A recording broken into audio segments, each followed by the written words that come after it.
Hey guys, in this video we're going to talk about hummus. And after I'm done with this video, chances are you're going to probably drive out and get some hummus and start consuming it because it's quite an amazing combination of 6 ingredients. Chickpea, tahini, olive oil, lemon, garlic, and sea salt. Now when you buy hummus, read the ingredients and make sure it does not consume anything else like preservatives and chemicals and soy oil. Okay, don't get that one. Get it basically just with these ingredients. Now let's just first talk about the chickpea, garbanzo bean. It actually has properties to improve insulin resistance. It helps your blood sugars. So even though there's a good amount of carbohydrate, it will not affect your blood sugars too much at all. I have diabetics that consume this and it doesn't really affect them. So that's the good news.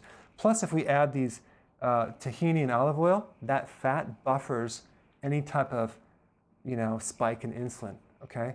Now, I'm sure there's a point where you can consume too much, but here's the key, is when you consume hummus, make sure you use vegetables, not pita dip.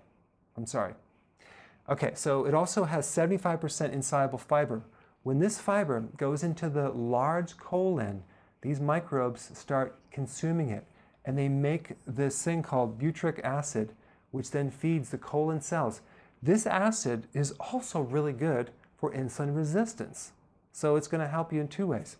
Now chickpeas are also high in molybdenum, which also helps the liver detoxify certain things like heavy metals and also byproducts or toxins from candida.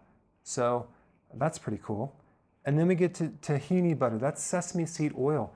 Sesame seed oil has a lot of properties, fat-soluble vitamins, but it's high in methionine, which is an amino acid, which is good for depression, and an anti-gray hair factor.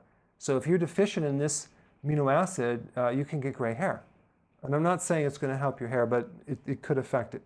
Gallbladder support, omega-3 fatty acids, and a lot of other nutrition. It's kind of similar to peanut butter, but it's more bland. Olive oil, I've done a seminar on that or a video on that recently.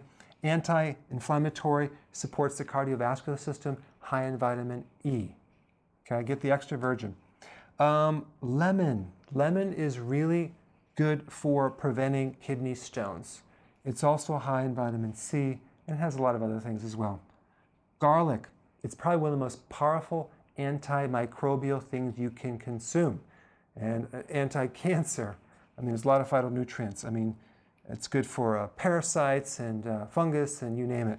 And then we got the sea salt. Sea salt is composed of 94 minerals. So this is an incredible combination of ingredients to make hummus. So it's okay to consume it even on a ketogenic diet. So, okay guys, in summary, you can either find some from the health food store or make it your own. I put a recipe down below. Check it out.